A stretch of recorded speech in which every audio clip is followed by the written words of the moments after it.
metric tons, if I'm correct. And the 40,000 metric tons is for the project as a whole.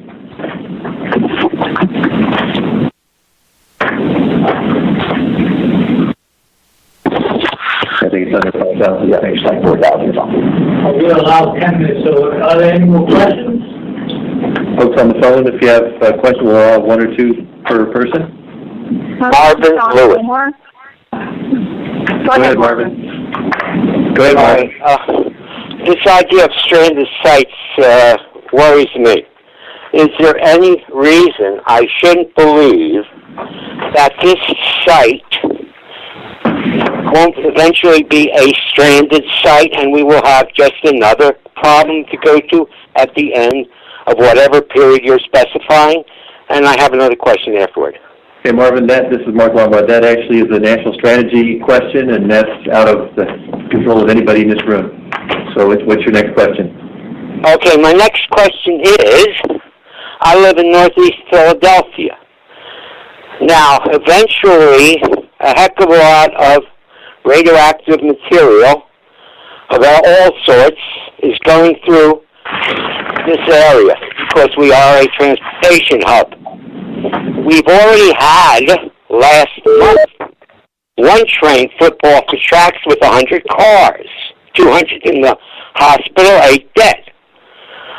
I'm beginning to wonder, you may think we have a safe transportation system in the United States, and you can always find some statistics somewhere that will back you up, but I'm beginning to wonder, how safe is our radioactive waste? For instance, right now, I have a notice on my computer about HUNL waste coming from Canada that have already exceeded and probably will get fined by the Canadian Atomic Energy Commission, whatever their initials are, for exceeding their surface contamination. I'm beginning to wonder, where is all this safety we've been hearing about? I hear a lot of safety. I don't see it. Thank you. Okay, Marvin, there's two things I would say. The liquid highly enriched uranium has not begun to be shipped from Canada, so I'm not sure what report you're referring to that indicates that there's contamination on the outside of the package. Second thing is we have issued, I think it was a year ago, January, we issued the Spent Fuel Transportation Risk Assessment Report, and it analyzes transportation routes from around the United States to repositories, and it shows that the risk from transportation is extremely low. Matter of fact, it's lower than all background sources of radiation. So that's something that if you're interested, please, I think you have our email here. If you want a link to that report, please send me your email. Actually, I have your email. If you want a link to that report, just let me know and I can get you that reference. All right, please send it. It's marvlewis@juno.com. Yep, got it. Anybody else from the public on the phone? Gardner? Yes. Oh, go ahead, Rose. Can I go ahead, please? Go ahead. Okay, thank you. I'm in Eunice, New Mexico, and I can assuredly tell you that this project is not being supported by Eunice. WCS has not come into this town yet to give us this information. We're made aware of it by newspapers. The city council is approached, but they did not agree to this. The public tells me they're very concerned.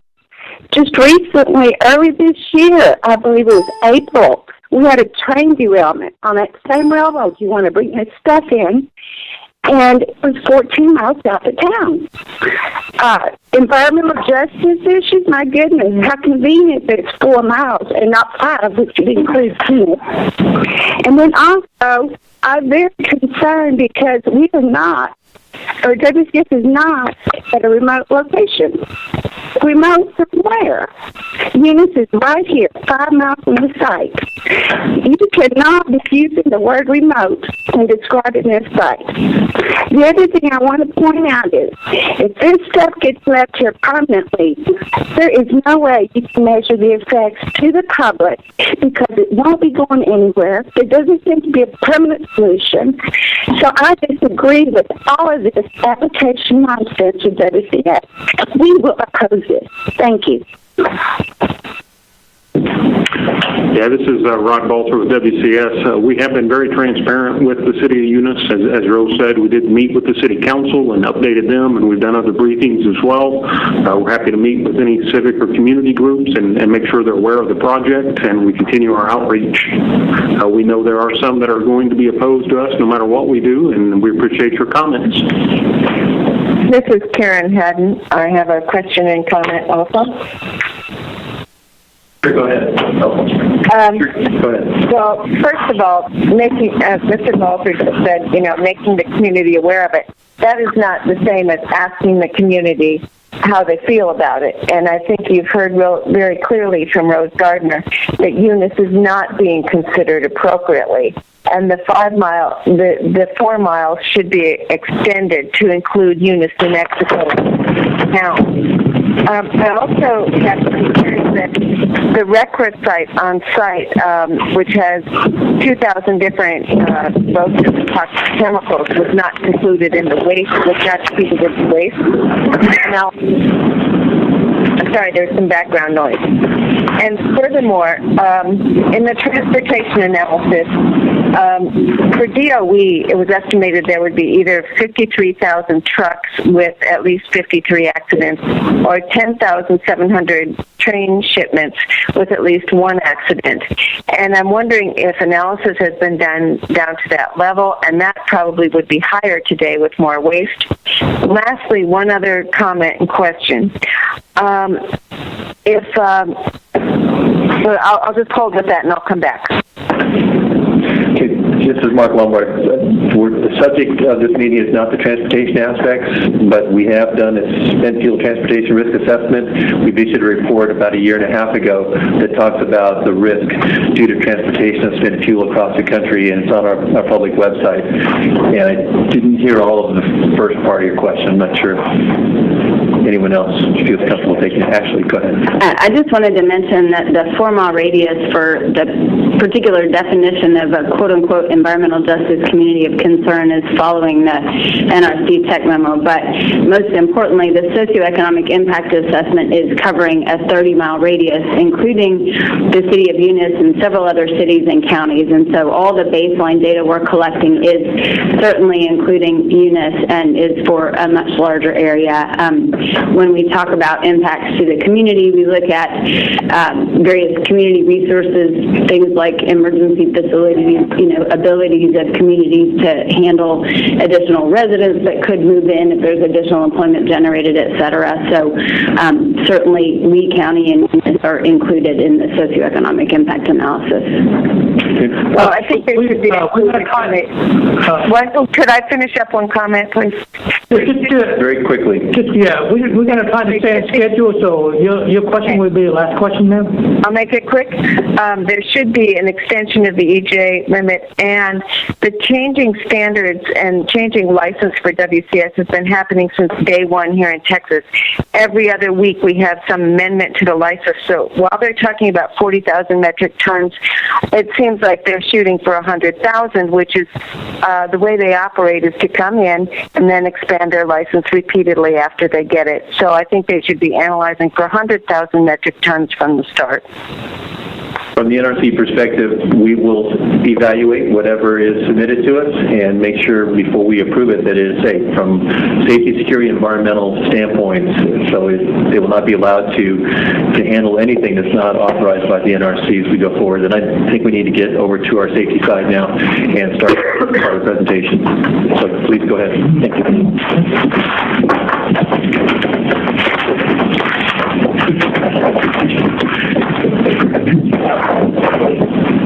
possible to take more questions? We'll have a public comment period later on in the presentation, but that's all the public comments we'll take at this point. We're changing out to different presenters to talk about the safety side of the application, which is all. When I say safety side, I'll just mention that if we're getting the presenters up here, there's safety and there's environmental and then there's security. So this is part of the safety analysis report presentation that WCS will be presenting now. And actually, George Carver looks like he's up here from International. So I'll be joined by Jack Bushover. Okay, so please take it away when you're ready.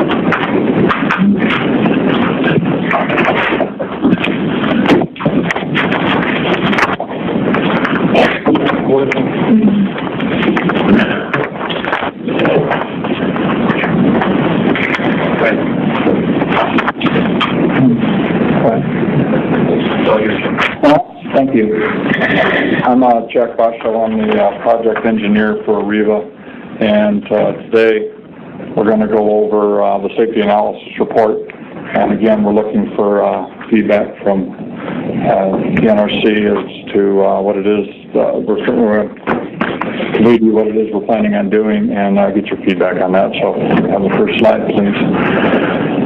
So today, we're going to talk about general licensing approach to specific issues at the site, an overview of our SAR structure, and then we'll have a summary and closing comments. So hopefully you all have had a chance to look at the slides ahead of time. Go ahead. So general licensing approach. Next slide, please. So our intention is to use previously certified systems to the extent possible so that we can limit the amount of review that you guys are going to have to do in looking at these systems. So we're going to use existing licensed canisters. All high burn-up fuel will be canned in this initial license application. Damaged and failed fuel will be canned or confined with end caps consistent with our existing licenses. We use existing licensed storage overpacks, so we're looking at HSNs and BCCs. Use approved aging management programs. As you know, some of these canisters are approaching their 20-year life, and so our intention is to use the approved aging management programs that are being worked on right now. Use existing licensed transportation casks. Even though this is not part of the application, our intention is to use the casks that we currently have licensed or in the final throes of licensing to transport these canisters. And additional systems will be added as license amendments as appropriate in the future, as was discussed in the environmental report. You've seen this slide before. On the NAC side, we're focusing here on the casks and canisters that are at shutdown sites. In NAC canisters, we have Maine Yankee, Connecticut Yankee, Yankee Row, La Crosse, and Zion. Kewanee is a site that's being shut down, and for this initial application, we'll be just looking at fuels with less than 45 gigawatt days burn up. For the Arriva systems, Rancho Seco is a shutdown site, and we also have Songs Unit 1 fuel, Millstone, and Oyster Creek. And again, Oyster Creek fuel will be limited to less than 45 gigawatt days in this initial application. Next slide, please. So this is a table here. I'm not going to spend a lot of time right now. We're going to look at this more in depth later, but this is a table that shows the canisters that are currently licensed, what docket numbers are licensed under, and the overpacks, the storage overpacks, and what shutdown sites have these various systems. So if we can go to the next slide. So the home systems that are going to be in this application come from CFC 1004. That will be our 61BT and 61BTH canisters. And as I've said several times, these canisters, in this application, we're going to limit them to burn-ups under 45 gigawatt days because the fuel is not canned in those canisters. The storage overpack that these canisters will be stored in at WCS will be our HSM Model 102. So if you're familiar with the 1004 license, that's the HSM. And again, this system is licensed, these canisters are licensed to store that fuel and store it in the Model 102s. The 1029 license is the license that Songs is using. The canisters in Unit 1 are 24 PT1 DSCs, and they're currently stored in AHSMs, and even though we do not need the seismic capabilities of the AHSM to keep things straightforward in licensing space, the intention is to build AHSMs out there in West Texas and to put the 24 PT1s back into the same HSMs that they've been stored in right now. S&M 2510 is a materials license, a site-specific license at Rancho Seco, and there are 3 canisters that are licensed there, the FO, the FC, and the FF DSCs, and the storage pack there is the HSM, and that license points to the 1004 license, and in the 1004 license, that HSM is the Model 80, if you're familiar with those licenses. Next slide, please.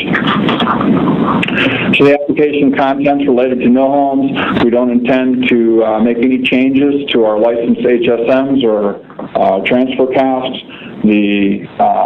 We'll have SAR appendices that will point to the 1004, 1029, and S&M 2510, and we'll talk a little more about how we're going to put the SAR together toward the end. But for right up front, the SAR is going to follow new Reg 1567. We have a little flow chart there with some pictures to kind of give you all an idea of how this fuel would be transported to the site and accommodated at the site.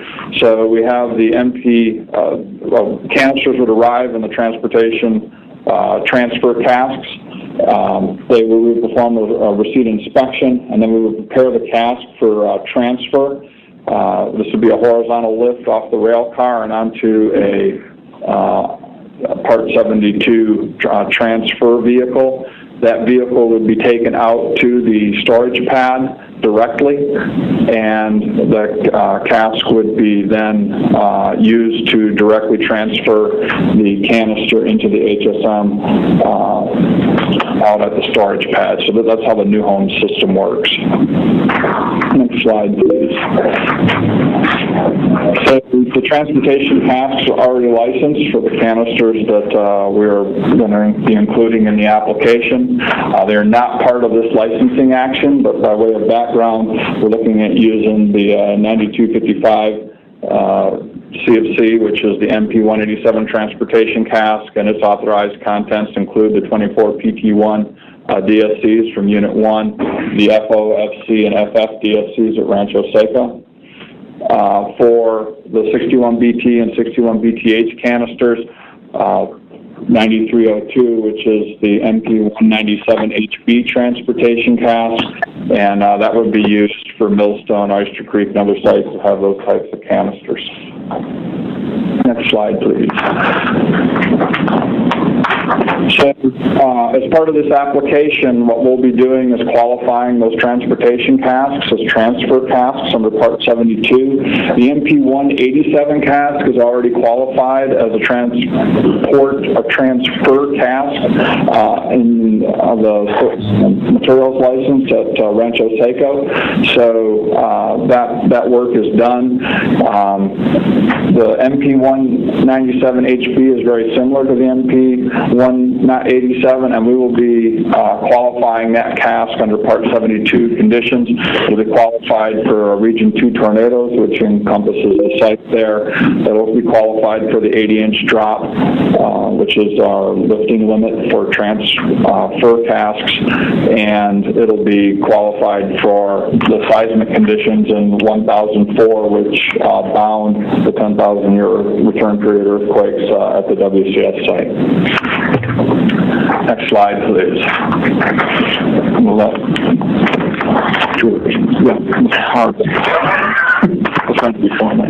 Trying to give a similar breakdown for the AC systems that are being implemented in the WCS application.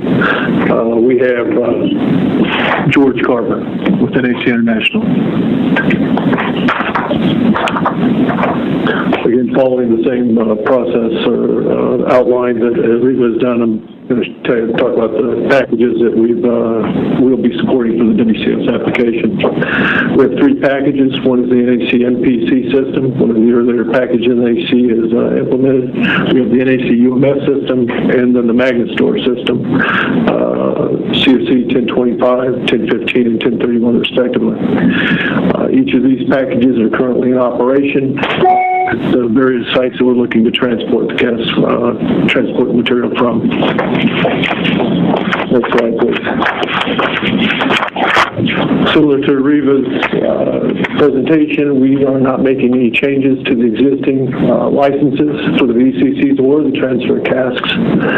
We will implement the packages via the appendices, similar to Reva, for the CFCs 1015, 1025, and 1031. And again, we'll follow new Reg 1567 for that structure. Unlike the Reva, NAC has a vertical system. You see that the process involves receiving a cask from its transport configuration. NAC utilizes what we consider a transfer facility, a canister transfer facility. This is specifically designed and engineered for the site. And then once we make the transfer to the vertical concrete cask, we're going to use a vertical cask transporter and drive it out to the IFC pad. Again, transportation casks are not part of the submittal. However, we want to indicate the status of the packages for the NAC STC transportation cask. We have a CFC 9235. It would be responsible for transporting the row, kinetic Yankee, and the LAC bar across PWR contents. CFC 9270, the UMSC UTC, would be responsible for transporting the main Yankee contents. And then 9356, which is the Magnetrans transportation cask, currently in review with the NRC, would be responsible for design and Kauai contents. Also, as indicated earlier, the application is also going to include greater than Class C type waste that is also stored at these sites. At the bottom there, you can see how many canisters of GTC are stored at the shutdown sites. And so greater than Class C waste is, as you know, segmented steel from reactor components, including debris from cutting processes, irradiated equipment like jet pumps and things like that. We plan to use existing GTCC canisters and overpacks and loading operations, and these canisters are on the outside substantially identical to the fuel storage canisters, and so therefore handling inside the transportation casks for transporting them to the site and handling once they get to the site will be very similar to what's done with the spent fuel. These things are currently certified for transport under Part 71 and the transportation licenses that we discussed. And the canisters that Rancho Seco are included in the materials license that they have there, and so similar, they'll be included in the same way for this site-specific license application. And then under the purview of Part 72 and the general licenses, the other canisters are stored. So bringing them into this license application should be fairly straightforward. Aging management, our intention is to use approved aging management programs, and implementation start date is going to be based on the canister age. We understand that this is a brand new facility, but we don't get to reset the clock, that we're looking at canisters that have been stored for some approaching 20 years now, and so the canisters themselves, the clock starts at their point of origin. For the new home system, what we're proposing is that we want to include the CSC 1004 aging management program into the WCF SAR and use that for all of the canisters. The SMUD canisters don't come up until 2020, and we'll be going through, but we expect that licensing action will be very similar to what we come out with in 1004, and the 1029 license is somewhat behind that. But those canisters, we have very similar canisters in 1004 2004 license, if not identical, and the new home system is substantially the same, such that this aging management program that is in the process of being reviewed by the NRC right now, when it comes out the other side, will be applicable at the WCS site. The aging management programs will be incorporated by reference for the NAC systems into the WCSR via later amendments, and following NRC approval at that time, when those CFCs are renewed. NAC is developing their aging management program now, and the time frame for submittal is in the late 2010s to 2020 for UMS and MPC, and for MagnaStar it'll be in the 2027, 2029 time frame. Site dose calculations. The occupational exposures are going to be based on site-specific operations, and our intention here is to use bounding evaluations that are going to be very conservative for the WCS site. For the near-field dose rates for coming from the transportation casks, and the intention is to use the design basis sources for the transportation casks, taking no credit for any decay or the actual properties of the fuel, but using the bounding source terms that are allowed for transportation. And then the near field dose rates for the design basis fuel from the original FSARs for each of the overpacks.